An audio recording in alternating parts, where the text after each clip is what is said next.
Nie wiadomo od kogo, nie wiadomo kiedy, nie wiadomo może nawet ile, ale ktoś komuś przekazał na przykład jakąś substancję, co muszę powiedzieć, że nie brzmi dość poważnie, ale wyroki w tym zakresie także się zdarzają i to są wyroki oparte właśnie o te słynne 60. Areszt wydobywczy to jest sytuacja taka, mógłbym bardziej powiedzieć, psychologiczna, która tworzy atmosferę taką, iż to będzie sytuacja, która będzie trwała w nieskończoność. I nie ukrywam, że czasami nawet kilka dni takiego pobytu może doprowadzić do tego, że ktoś popada w totalne załamanie psychiczne. Kara śmierci. Kara właściwa czy kara niewłaściwa i często stosowana ponad miarę i nie w stosunku do osób, które popełniły takie przestępstwo.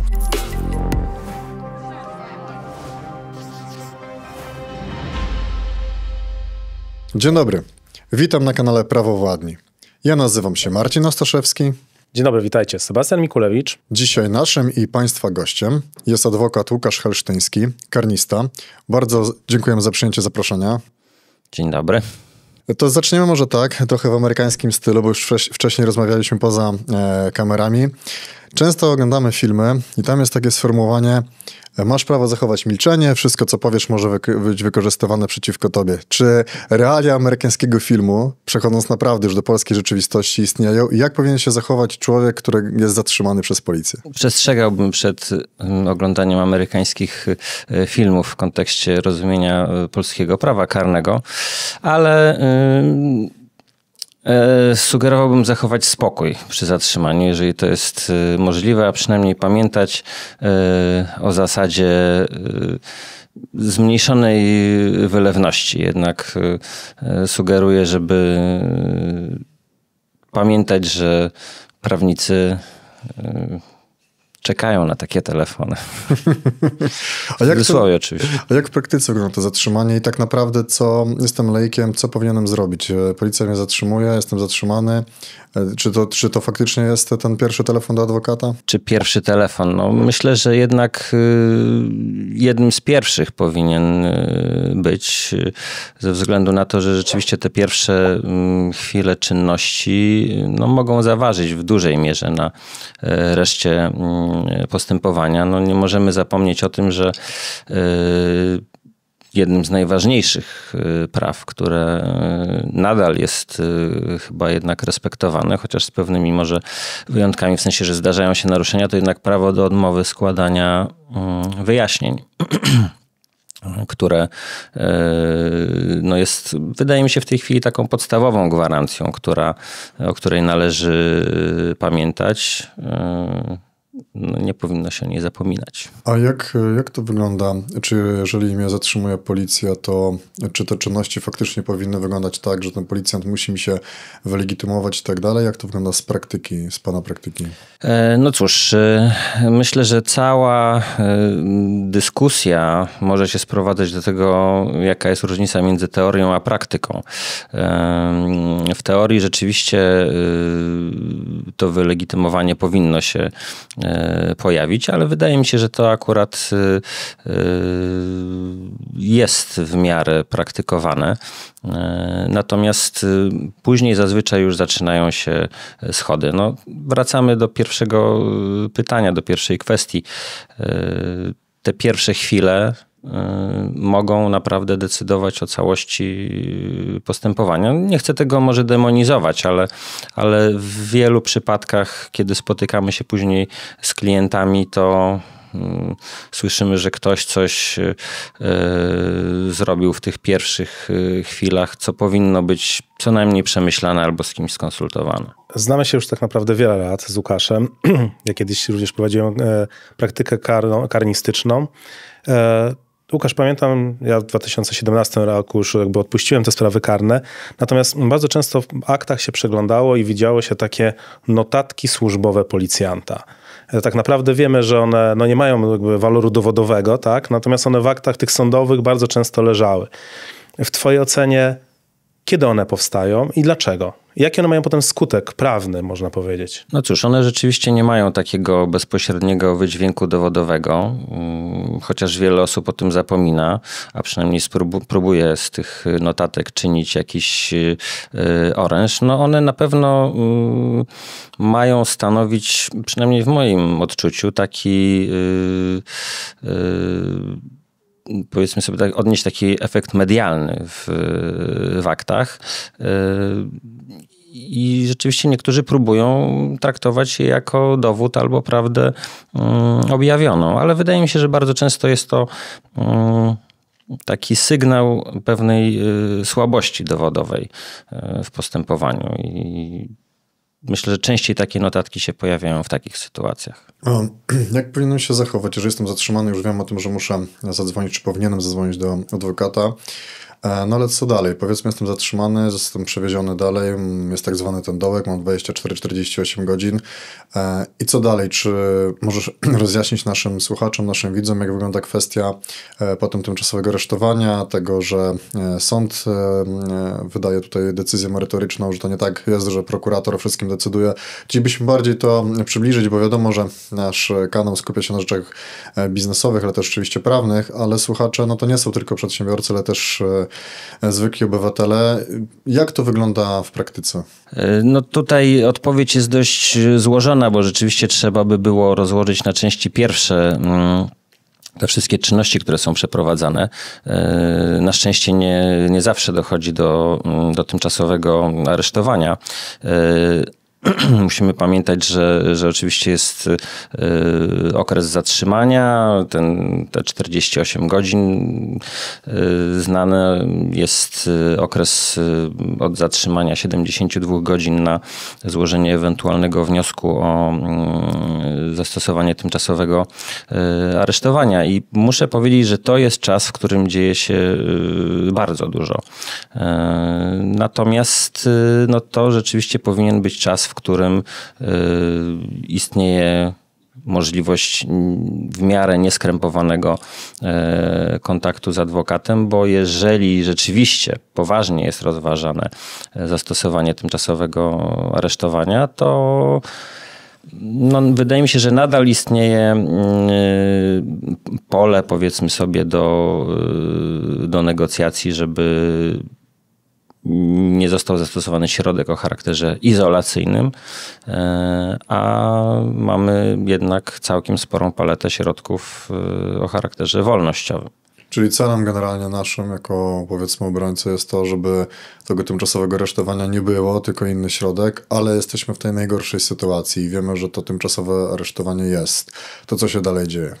To znaczy, czy mówimy już o etapie zastosowania tymczasowego aresztowania? No cóż, no wtedy no z jednej strony teoretycznie organy ścigania powinny intensyfikować swoje prace, bo ciąży nad nimi niby ten bat stosowanego tymczasowego aresztowania, ale różnie to bywa z tymi postępowaniami. Natomiast no niestety wszelkie rozmowy wtedy są prowadzone w ramach widzeń. Oczywiście z tymi widzeniami też różnie bywa możliwość takiej, nie ukrywam, swobodnej rozmowy na widzeniu przez niektórych jest kwestionowana. Ja w tym zakresie nie będę się może jakoś kategorycznie wypowiadał. Natomiast niewątpliwie oczywiście pomijam kwestię zażalenia, chociaż tutaj statystyki nie są jakieś powalające. Natomiast trzeba w takiej sytuacji oczywiście zmierzać do tego, żeby, trzeba pamiętać, że prokurator też może zmienić cały czas to postanowienie. Natomiast trzeba się liczyć z tym, że kiedy już to tymczasowe aresztowanie jest zastosowane, zazwyczaj na okres 3 miesięcy, to z praktyki niestety wiemy, że to może wtedy troszeczkę potrwać, więc ten moment stosowania tego tymczasowego aresztowania jest rzeczywiście bardzo krytyczny, jeżeli chodzi o fazę postępowania. Łukasz, wiemy z naszej praktyki, że można powiedzieć 98% wniosków o tymczasowy areszt jest zatwierdzanych przez sąd. Ja to w pewnym momencie miałem wrażenie, że 100% jest zatwierdzanych. No, duże sprawy prowadziliśmy, więc tam też jakby rodzaj gatunkowy był dużo wyższy. Mnie raziło to, że sąd jakoś tak w ogóle nie zastanawiając się zawsze stosował ten środek tymczasowego aresztowania jakby na wniosek prokuratora, chociaż on czasem nie był konieczny, tak? Powiedz, czy w twojej ocenie to tymczasowe aresztowanie, czy to nie jest taki troszeczkę, można powiedzieć, areszt wydobywczy? No niestety tak to wygląda. Jest to w moim odczuciu taki relikt troszeczkę poprzedniej epoki. Wydaje mi się, że w innych systemach innych krajów jednak troszeczkę ta polityka aresztowa inaczej wygląda. Organy się nie boją jak gdyby stosowania tych środków nieizolacyjnych, ale niewątpliwie jest to areszt wydobywczy. No i to trzeba też przyznać, że w niektórych przypadkach spełnia swoją rolę, chociaż niekoniecznie musi służyć prawdziwym ustaleniom w postępowaniu. Ja jeszcze chciałbym tu zwrócić uwagę, bo rozmawiamy o prawniczych rzeczach, a nie wszyscy są prawnikami, którzy nas słuchają. Kiedy stosuje się tymczasowe aresztowanie i co to jest? Bo trzeba jasno powiedzieć, że jest to środek jeszcze przed wyrokiem, ale kiedy jest stosowany i dlaczego, w jakich przestępstwach i po co tak naprawdę? Wyjaśnijmy jeszcze takie podstawowe rzeczy. No, jest to środek określany jako zapobiegawczy, środek o charakterze izolacyjnym, co już wspomnieliśmy wcześniej. Natomiast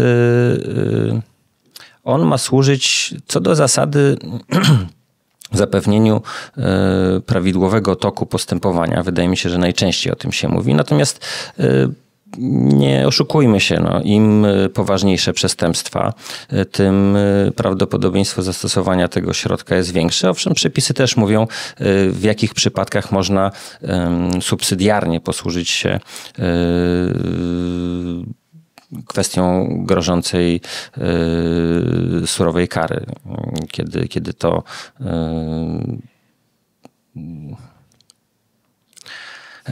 kiedy to te kwestie związane z zabezpieczeniem postępowania schodzą na drugi plan w sytuacji. No mówię tutaj o takiej kwestii, że ktoś się nawet przyznał, a mimo to będzie miał zastosowany, no to brzmi strasznie, ale no będzie miał zastosowany ten środek, dlatego, bo po prostu przestępstwo jest uważane za poważne. I to mówimy o tym tymczasowym aresztowaniu w szczególności w kontekście, powiedzmy, zorganizowanych grup przestępczych i tak dalej, czy to dotyczy de facto przestępstw mniejszego kalibru, mówiąc prosto? Czy muszę powiedzieć, że rzeczywiście przestępstwa związane z takim wieloosobowym charakterem są bardziej narażone na zastosowanie tego tymczasowego aresztowania, no chociażby właśnie ze względu na chęć izolacji uczestników, tak delikatnie mówiąc, postępowania, takie zapożyczenie z prawa cywilnego. Ale chcę tylko jeszcze tutaj dodać, że na szczęście, tak jak niektórzy tutaj, jak Sebastian wspomniał, czasami mają wrażenie, że 100% wniosków jest uwzględnianych. Statystyka na szczęście nie jest tak dramatyczna, ale muszę powiedzieć, że 9 z przodu to rzeczywiście jest chyba jest faktyczna sytuacja. Natomiast długo moglibyśmy tutaj rozmawiać. Ja chętnie bym wspomniał, gdyby nie kwestie związane z tajemnicą, o rzeczywiście tym, że czasami dochodzi do takich kuriozalnych, czasem nawet śmiesznych sytuacji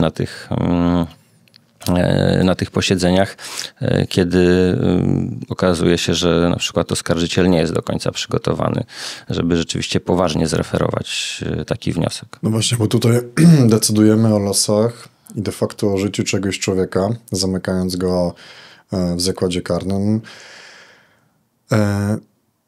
Padło tutaj takie ważne sformułowanie, to się często przewija w mediach, areszt wydobywczy.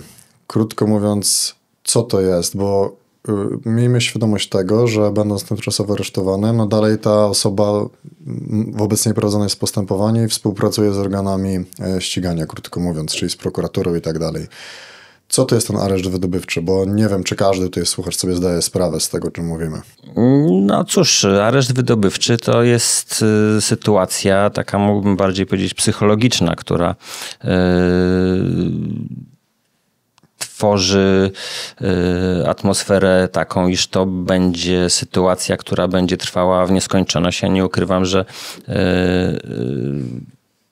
osoby, które w takim areszcie się znajdują, bardzo często znajdują się w sytuacji tak skrajnej i trudnej w sensie psychicznym, psychologicznym, że to nawet ciężko jest zrelacjonować. Mówię tutaj o osobach, które są współosadzonymi i nie ukrywam, że czasami nawet kilka dni takiego pobytu może doprowadzić do tego, że ktoś absolutnie popada w totalne załamanie psychiczne i prawda jest taka, że no jest osobą dość łatwą do no może nie manipulacji, ale w każdym razie silnie podlega wpływom, które może nie miałyby miejsca, gdyby były zastosowane środki o charakterze wolnościowym. Czyli mówiąc wprost, zmiękczamy naszego podejrzanego, siedzi sobie 10 miesięcy, na początku jest przekonany, że nic nie będzie mówił, ale po 10 miesiącach zmienia się optyka i ma już, że tak powiem, dość spędzania czasu w areszcie i ma ochotę jednak współpracować i mówić.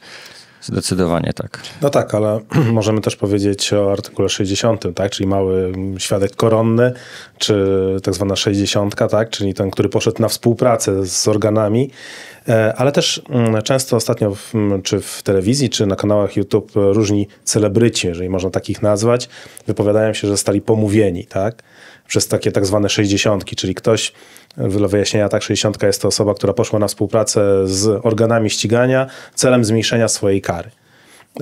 No i oni pomawiają wszystkich. Jaki jest w twojej ocenie siła tego dowodu właśnie takiej osoby? Czy na podstawie takich zeznań, powiedzmy takiej skruszonej 60 już sąd może zastosować tymczasowy areszt? No powiem, że w praktyce zdecydowanie tak. Zdecydowanie tak, chociaż wydawało mi się, że powiedzmy sobie, że umowa była trochę inna, w sensie takim, że to miały być silne dowody, które będą wspierane przez takiego skruszonego przestępcę, podejrzanego. Natomiast praktyka, no tutaj w zasadzie każdą odpowiedź mógłbym rozpocząć od tego, że rozmawiamy z teoria i praktyka. No, praktyka jest taka, że w niektórych sprawach zdarzały się zarzuty, które wręcz wyglądały w ten sposób, że tak mówiąc kolokwialnie, nie wiadomo od kogo, nie wiadomo kiedy, nie wiadomo może nawet ile, ale ktoś komuś przekazał na przykład jakąś substancję, co muszę powiedzieć, że nie brzmi dość poważnie, ale wyroki w tym zakresie także się zdarzają i to są wyroki oparte właśnie o te słynne 60. No to jest temat rzeka, muszę powiedzieć. Może na jakieś dłuższe spotkanie. Łukasz, wielokrotnie kiedyś spotykając się w sądzie rozmawialiśmy właśnie o tym, że osoby, które są tymczasowo aresztowane, zatrzymane, tak jak dzisiaj już powiedziałeś, no można powiedzieć, że cierpią psychicznie, tak? Pytanie jest takie, jakie oni mają możliwości, będąc w tym areszcie? Czy mają prawo kontaktować się z adwokatem w każdej chwili? Czy mogą zadzwonić, nie wiem, do swojej żony, do dzieci w każdej chwili? Czy mają w ogóle telefon? Jak wygląda ten kontakt z światem zewnętrznym? No oczywiście pierwszym takim filtrem tutaj to jest osoba prokuratora, która podejmuje decyzję, kiedy się można skontaktować, z kim się można kontaktować. No, od kilku już dobrych lat mamy taką, no można by było powiedzieć, na naszą skalę przełomową instytucję, mianowicie możliwość kontaktu telefonicznego. W praktyce wygląda to w ten sposób, że w określony dzień, który jakoś tam jest zwyczajowo opisany w danym areszcie, można się skontaktować z obrońcą, co w zasadzie powinno być prawem nieskrępowanym teoretycznie, w moim odczuciu przynajmniej, kiedy ta potrzeba tego kontaktu z obrońcą nastąpi, ona nie powinna być ograniczana, bo przecież wiadomo, że jakieś czynności mogą się odbywać w poniedziałek, a jedne mogą się odbywać w piątek. A czasami mamy do czynienia z jakąś dużą odległością między siedzibą obrońcy a aresztem i nie można tego załatwić w ramach widzenia. Natomiast oczywiście rodziny też mają możliwość kontaktu telefonicznego, tak jak są możliwe oczywiście widzenia w areszcie. I muszę przyznać, że to w jakimś sensie zrewolucjonizowało tą rzeczywistość aresztową. Co do zasady chyba dostęp do tych możliwości nie jest jakoś bardzo ograniczany, chociaż różne przypadki się zdarzają. To zależy od aresztu. Bardzo lubię twoje powiedzenie, które zawsze powtarzam, że poczekajmy, niech podejdą bliżej. I dosyć często je ostatnio nawet stosuję. Natomiast ono chyba wynika z tego, tak jak kiedyś rozmawialiśmy, żeby na samym początku nie dać wszystkich swoich argumentów, prawda, w sprawie karnej. I jaka by była twoja rada dla naszych słuchaczy czy widzów? Czy od razu, nie wiem, w radiowozie policjantom się ze wszystkiego tłumaczyć? Czy dla pana prokuratora ze wszystkiego tłumaczyć? Czy jednak poczekać na tego mecenasa i spytać, co ja powinienem powiedzieć i ile i na jakim etapie? Ja raczej sugerowałbym to drugie rozwiązanie. Muszę przyznać, że rzeczywiście subiektywnie czasami wydaje nam się, że mamy doskonałe rozwiązanie wszystkich naszych problemów i że jak wszystko wyjaśnimy natychmiast, oczywiście w naszym rozumieniu, to sprawa się wyjaśni i zaraz wysiądziemy z tego radiowozu. Niestety praktyka wskazuje, że zazwyczaj jest inaczej. Owszem, oczywiście wszyscy zmierzamy do tego, żeby wyjaśnić sprawę dosłownie i przenośnie, bo przecież mówimy tutaj o wyjaśnieniach składanych przez osobę podejrzaną. Natomiast z praktyki wynika, że to, co wydaje się podejrzanym, wspaniałym rozwiązaniem sprawy, może być czasami nawet najgorszym rozwiązaniem, na jakie mogą się rzucić. Jednak taka konsultacja zawsze jest wskazana. Zresztą tak jak w życiu, w naszych różnych sprawach życiowych też czasami będąc w jądrze jakiegoś problemu wymyślamy coś absolutnie absurdalnego, a przyjaciel powie nam, krótko mówiąc, puknij się w głowę i przemyśl sprawę. Jesteśmy cały czas w rozmowie na temat tego tymczasowego aresztowania. A ile to tymczasowe aresztowanie może trwać? Bo wiemy, że na początku dostajemy powiedzmy te 3 miesiące. No i co dalej? Standardem oczywiście są takie kwartalne rozliczenia tego czasu. Zdarzają się czasem oczywiście krótsze. Zresztą w mediach też na pewno wielokrotnie słyszeliśmy, że sąd decyduje się na miesięczny areszt albo 2-miesięczny. Natomiast co do zasady jednak są to okresy 3-miesięczne. Tutaj oczywiście takimi istotnymi cezurami czasowymi jest okres roku i 2 lat, kiedy zmieniają się zasady stosowania tego tymczasowego aresztowania. Wydaje mi się, że statystycznie te areszty jednak się skracają. Jest duża presja, żeby z tych aresztów rezygnować. Wydaje mi się, że prokuratury niechętnie to robią. Nie ukrywajmy, jest to broń ostateczna, można powiedzieć. Prawie że Wunderwaffe, chociaż nie w każdym przypadku. Ale jednak znamy sprawy, w których te areszty trwały naprawdę długie lata. No dobrze, został w stosunku co do mnie zastosowany tymczasowy areszt. Zostałem z niego wypuszczony powiedzmy po pół roku. zostały zmienione środki zapobiegawczych na inne. Odbył się proces, pierwsza, druga instancja, okazało się, że jestem niewinny. Czy mogę dochodzić jakiegoś odszkodowania, czegośkolwiek za ten czas pozostawania w areszcie, czy to jest po prostu, był pan tymczasowo aresztowany, sąd się na to zgodził, dziękuję, do widzenia, żegnamy się.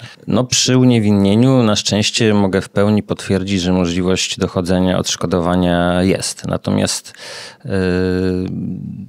słyszeliśmy oczywiście o słynnych procesach, o słynnych uniewinnieniach, tudzież nazwijmy to rewizjach wyroków może bardziej i następnie odszkodowaniach w tym zakresie. Myślę, że większość spraw o te odszkodowania nie jest tak spektakularna jak sprawa Tomasza Komendy, ale zdecydowanie należy tych swoich praw dochodzić w przypadku uniewinnienia.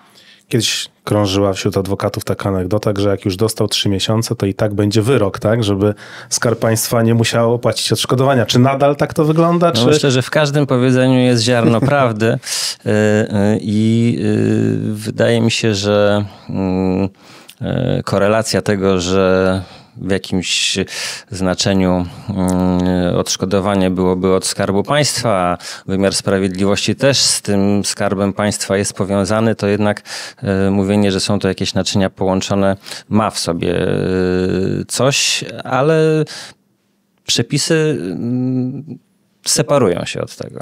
Łukasz, tak mówimy o dużych przestępstwach, o przestępstwach narkotykowych, przeciwko życiu, przeciwko zdrowiu, ale czy można trafić do aresztu, a potem de facto do więzienia za kradzież przysłowiowego batonika ze sklepu? Wydaje mi się, że była taka sprawa, kiedy za kradzież batonika ktoś do tego aresztu trafił. Rzeczywiście wydaje się to być sytuacja niedopuszczalna.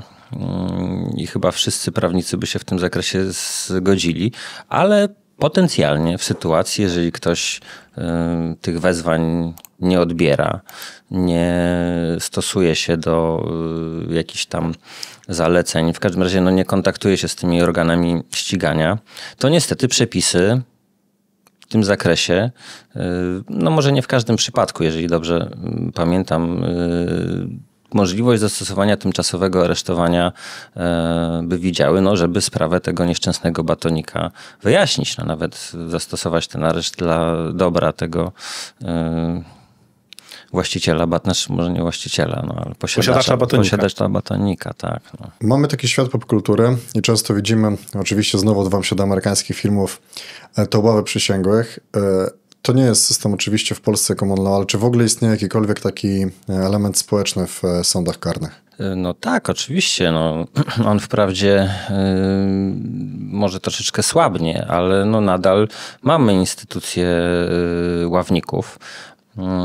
Oni myślę, że mogą spełniać naprawdę bardzo istotną rolę, aczkolwiek takie informacje, które gdzieś tam zakulisowo krążą, jednak wskazują na to, że profesjonalni przedstawiciele zawodów prawniczych w tych składach mają zdanie decydujące, chociaż mamy tą świadomość, że jest to głosowanie. Jeżeli mamy skład 3-osobowy, to mamy sędziego przewodniczącego i 2 ławników. Teoretycznie mogą oni przegłosować sędziego przewodniczącego, ale wydaje mi się, że są to promilowe przypadki.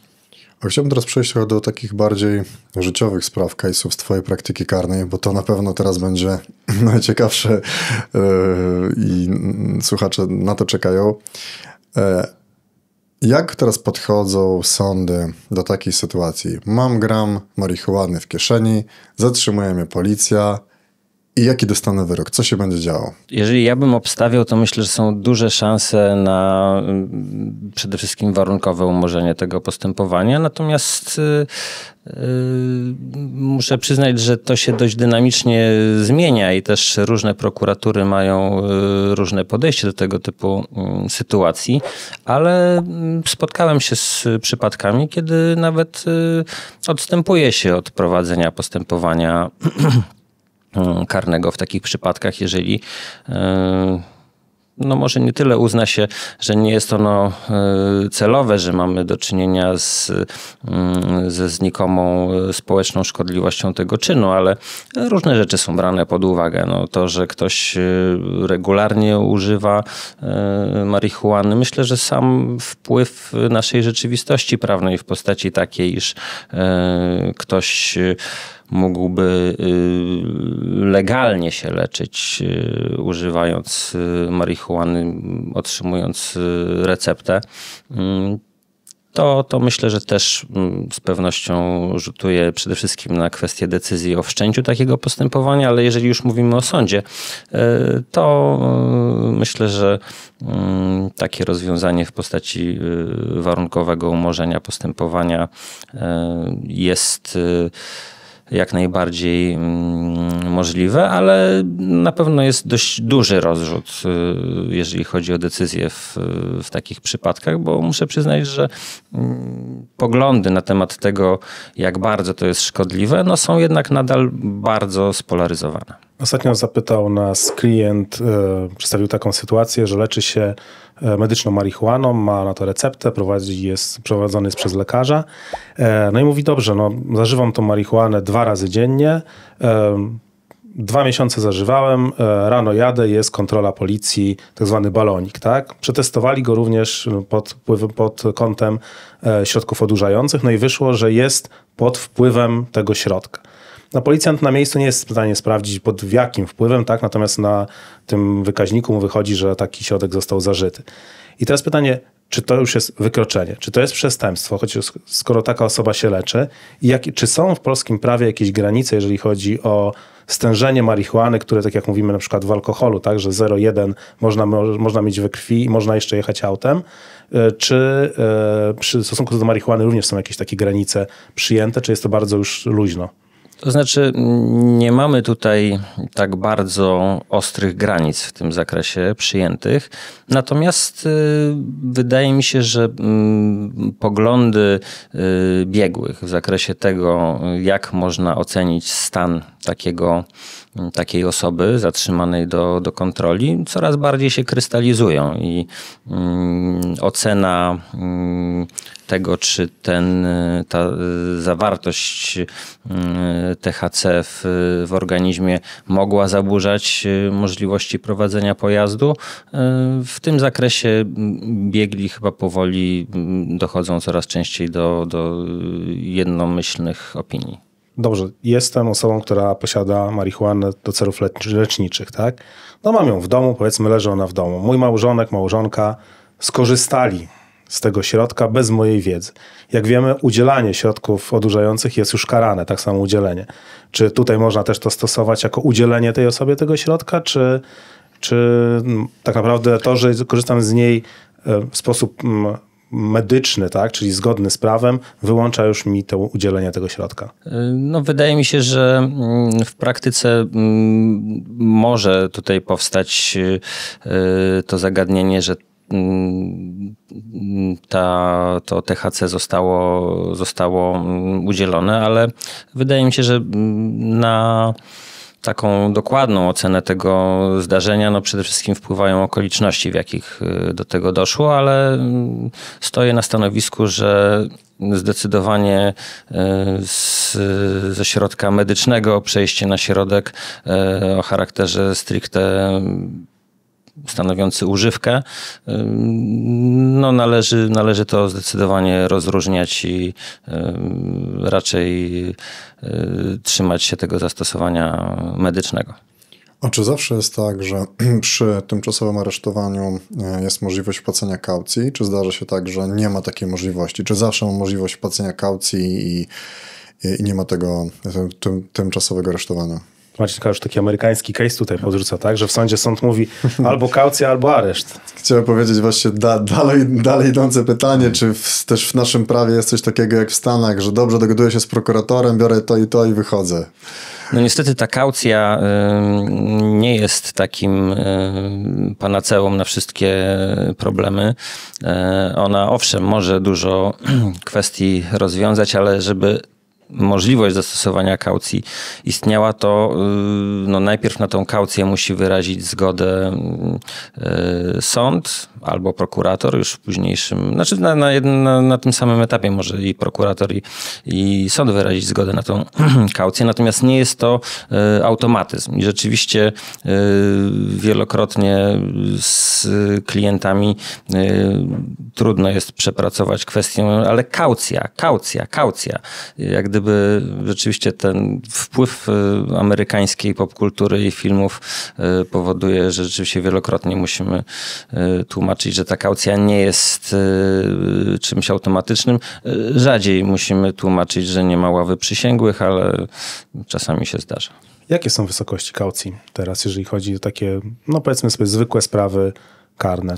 No muszę powiedzieć, że tutaj zaskakująco jest naprawdę bardzo duży rozrzut, ponieważ w takich sytuacjach, powiedzmy sobie, dynamicznych, w których na przykład ten sąd okazuje się nie być takim stronnikiem oskarżenia, to te kaucje potrafią nawet w sprawach bardzo poważnych, potrafią być dość niskie. Natomiast zazwyczaj one, jeżeli mówimy o sprawach, w których doszło do jakichś, powiedzmy sobie, uszczupleń, to no one zazwyczaj korelują jakoś tam z wartością szkody. Ale tutaj rzeczywiście rozrzut jest bardzo duży. Trzeba pamiętać, że ta kaucja no, ma spełniać też właśnie funkcję środka zapobiegawczego i jej wysokość ma gwarantować to, że ktoś się stawi na wezwanie. Ale muszę powiedzieć, że tutaj rzeczywiście w praktyce można obserwować różne bardzo ciekawe podejścia do tego zagadnienia. A kto może wpłacić kaucję? Czy to jest tak, że powiedzmy sobie, no robiłem jakieś rzeczy nie do końca zgodne z prawem, zostałem złapany, no to moi koledzy się zrzucają i idą do prokuratora. Pan mecenas idzie, proponuje kaucję i koledzy ją wpłacają. No właśnie, tutaj poruszyłeś bardzo ciekawe zagadnienie, bo wielokrotnie nawet w mediach społecznościowych jakieś osoby oburzone na dane zatrzymanie wskazują, że zrobią zrzutkę.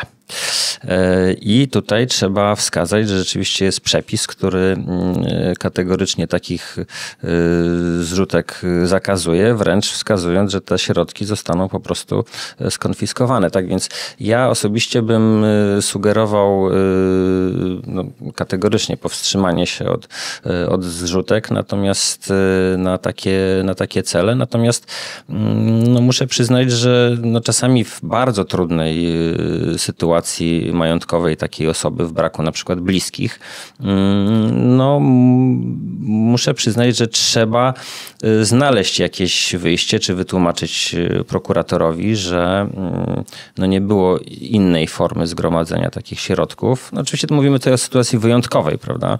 Natomiast co do zasady jednak środki powinny pochodzić od rodziny i muszę przyznać, że też coraz częściej prokuratorzy domagają się, żeby wskazać źródło pochodzenia tych środków, no żeby nie doszło do paradoksu, że środki, które mają jakiś nieudokumentowany sposób pochodzenia, wspierają środek o charakterze wolnościowym.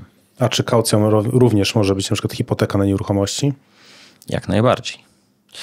Jak najbardziej to mogą być różnego rodzaju zastawy. Ona rzeczywiście oprócz tej formy klasycznej gotówkowej wpłaty może być w przeróżny sposób uzgodniona. Ona przede wszystkim musi stanowić ten element zabezpieczenia materialnego. No, wyobrażam sobie, że może w złocie i w diamentach zdeponowanych gdzieś też można by było tą kaucję zabezpieczyć. A kiedy taka osoba, która taką kaucję wpłaciła, może ją odzyskać?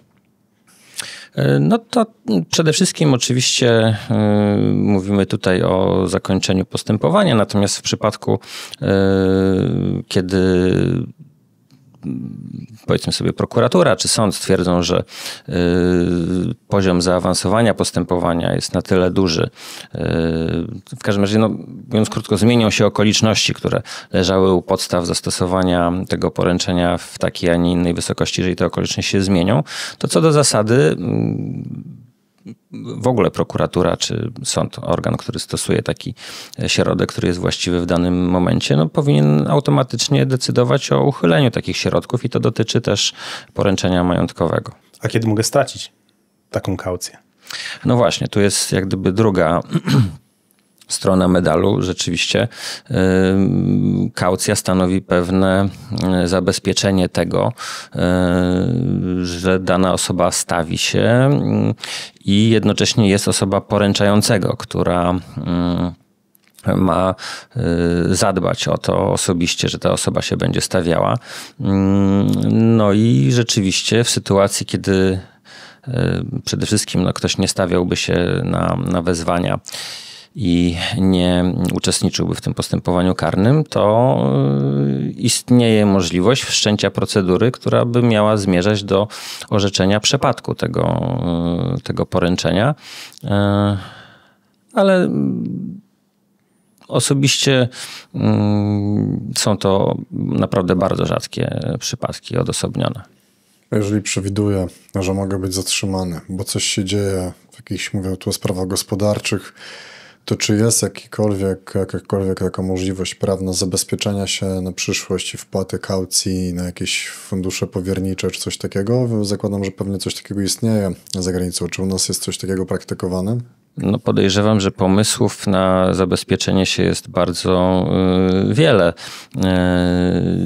żeby takie środki zabezpieczyć. No, to znaczy możemy na to patrzeć z wielu stron, bo tutaj jeszcze moglibyśmy wspomnieć o środkach niezapobiegawczych, a tak zwanym zabezpieczeniu majątkowym.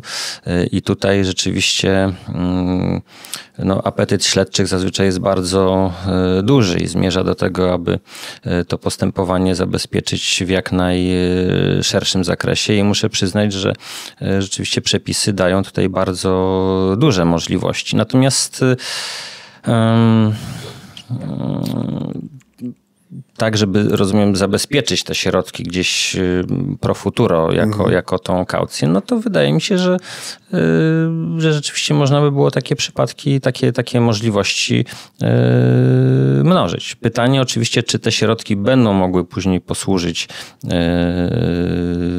jako poręczenie, jeżeli wcześniej nie wyciągnie po nie ręki organ prowadzący postępowanie i nie uzna ich jako środków, które będą zabezpieczone w postępowaniu. Wtedy niestety sprawa jest trochę bardziej skomplikowana. No ale załóżmy taką hipotetyczną sytuację, że jest przedsiębiorca, który wie, że tam przysłowiowa 60 składa na niego wyjaśnienia, bo już od kogoś się dowiedział o tym, tak? No i przychodzi ze swoją mamą do pana mecenasa i prosi o ustanowienie depozytu adwokackiego na poczet tego, żeby ewentualnie jakby został zatrzymany, to że jego mama wpłaci te środki na poczet tego depozytu adwokackiego. Czy pan mecenas taki depozyt może przyjąć? Jak on wtedy byłby wypłacony? Jak to by wyglądało? Ja osobiście raczej bym unikał tego typu instytucji, chociaż ona formalnie, jak wiemy nawet ze spraw medialnych, jest możliwa, ale osoba, która taki depozyt przyjęła, wprawdzie to również było w kontekście wydarzeń politycznych, z tego co wiem, chyba drugi raz na ten depozyt mogłaby się nie zdecydować. A jak wygląda kwestia jeszcze tej konfiskaty rozszerzonej, bo o tym też często słyszymy w mediach? No to jest rzeczywiście instytucja dosłownie rozszerzona do granic możliwości, ale no cały czas oczywiście trwa spór, jak bardzo ta konfiskata może być rozszerzona. No muszę przyznać, że rzeczywiście czasami sądy jednak wyznaczają jakieś granice tej konfiskaty, chociaż wydaje mi się, że organy ścigania chwilami twierdzą, że ta konfiskata może mieć charakter wręcz nieograniczony, ale no to jest oczywiście spór, jeżeli chodzi o teorię. No wiemy, że ma temu przyświecać dobro publiczne, aby ten sprawca. Jednak oprócz takiej kary osobistej w postaci ograniczenia wolności przede wszystkim odpowiedział za tą szkodę, którą miał wywołać. Dostałem wyrok. W wyroku jest napisane, że mam odbyć karę, tak, bezwzględna kara więzienia. Kiedyś było tak, że dostawało się miesiąc, 2, 3 później bilet z dniem określonym, kiedy należało się stawić do zakładu penitencjarnego. Teraz co się, Łukasz, zmieniło? No, muszę przyznać, że rzeczywiście postępowania wykonawcze w tym zakresie przyspieszyły i przede wszystkim, jeżeli dobrze się orientuję, to te bilety przestały funkcjonować tak naprawdę. I miałem już do czynienia kilka razy z takimi sytuacjami, że któryś z kolegów adwokatów do mnie dzwonił, że wykonanie wyroku pozbawienia wolności nastąpiło praktycznie z dnia na dzień po uprawomocnieniu się wyroku bez zaproszenia. Tak. Więc tutaj rzeczywiście no myślę, że przede wszystkim zaskoczenie dla osób, które zostały skazane, no, zwłaszcza na tym etapie, kiedy ta instytucja się zmieniała, ale no nie ukrywam, że to chyba niekoniecznie jest właściwy kierunek. Ale dalej nie ma u nas jak w Stanach, prawda, że z sali sądowej od razu się trafia do więzienia. Na szczęście nie. Natomiast no, rzeczywiście czasami, jeżeli ten środek zapobiegawczy jest stosowany w tak bezwzględny sposób, że sąd nie widzi możliwości uwolnienia w trakcie procesu, no to niestety areszt może zamienić się w już wykonywaną karę.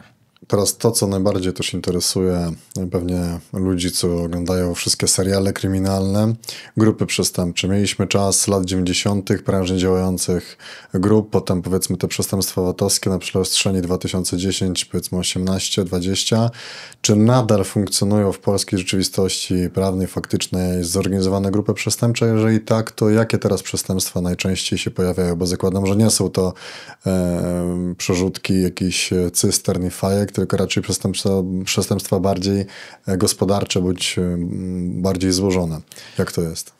No ja może nie mam aż tak szczegółowych informacji. One są dość wyrywkowe, bo z jednej strony organy ścigania donoszą o tym, że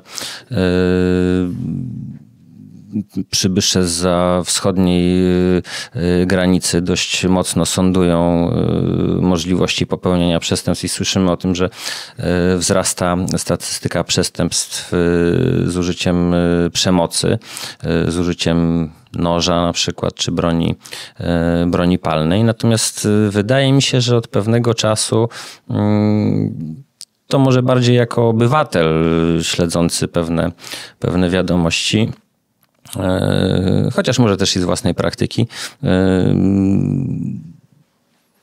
mam takie wrażenie, że popełnianie przestępstw stricte z użyciem przemocy wśród niektórych przestępców stało się passé i w ramach takiej nobilitacji mieli wrażenie, że kiedy to przestępstwo jest popełniane za pośrednictwem internetu, czy jakieś, za przeproszeniem, wyłudzonko, to już jest przejście do jakiejś wyższej ligi niż wypowiadanie jakichś gruźb człowiekowi, który miałby tam oddać jakieś dobra, ale wydaje mi się, że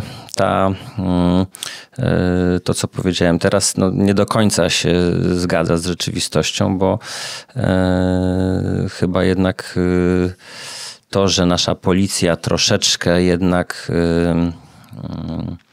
odzwyczaiła się od istnienia grup przestępczych typu Pruszków, Wołomin czy jakichś tam innych, być może będzie musiała zewrzeć szeregi, stawić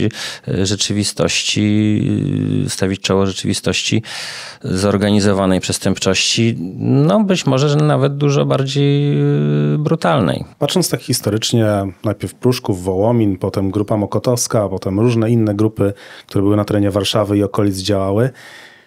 No, pół roku temu chyba tak, czy latem gruchnęła informacja, że 3 dżentelmenów w byłym hotelu Marriott znowu usiłowało w pewien sposób jakieś tam środki pozyskać.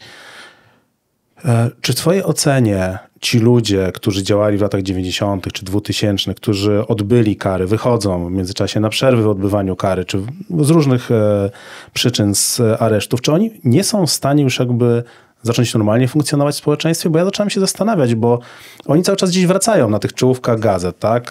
Najpierw waty, potem jakieś próba wyłudzenia. Oni idą i wracają. Czy to już jest takie niekończące się koło? No oczywiście uderzamy tutaj w problem związany z resocjalizacją. Wydaje mi się, że jest to nadal pole, na którym można bardzo dużo zrobić. Natomiast wydaje mi się, że jednak to w jakim środowisku się tkwi jest kluczowe. No, jeżeli ktoś nie jest w stanie wyrwać się z takiego zamkniętego środowiska, w którym tego typu zachowania stanowią pewnego rodzaju promocję, no to niestety się z tego ktoś nie jest w stanie wyrwać. No to jest jednak konieczność odpowiedzi na takie osobiste pytanie. Nie chcę powiedzieć, że wyrwanie się z własnej strefy komfortu, bo pytanie oczywiście, co jest strefą komfortu dla takiej osoby, ale jednak tego, czy chce się zostać w takiej pętli popełniania przestępstw, czy też może jednak korzystanie z wolności, z jakichś innych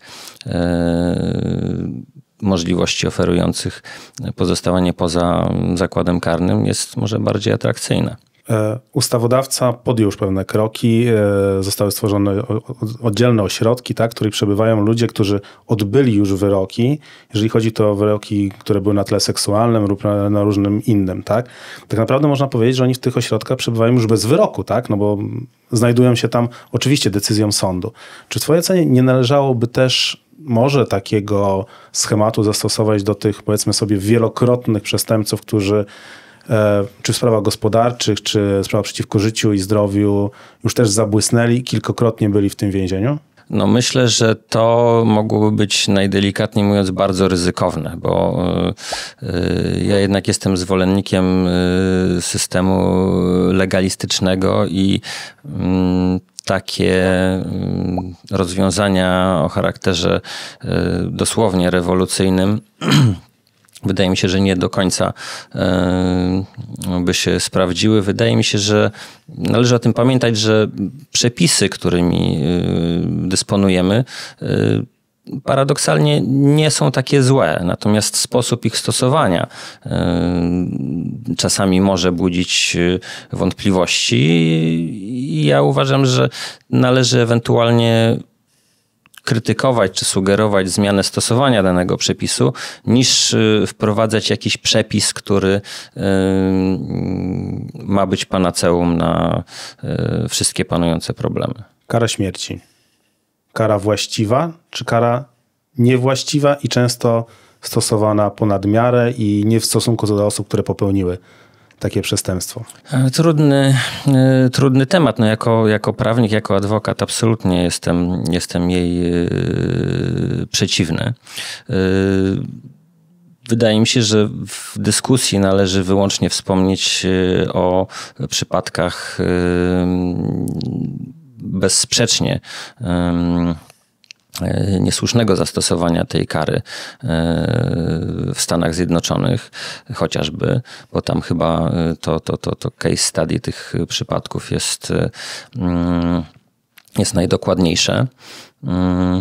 No kara nieodwołalna. Nieodwołalna. No, ja tylko mogę krótko powiedzieć, że jako adwokat bardzo się cieszę, że nie będzie mi dane, przynajmniej w najbliższej przyszłości, przemawiać w procesie, w którym ktoś chciałby wobec mojego klienta zastosować taką karę.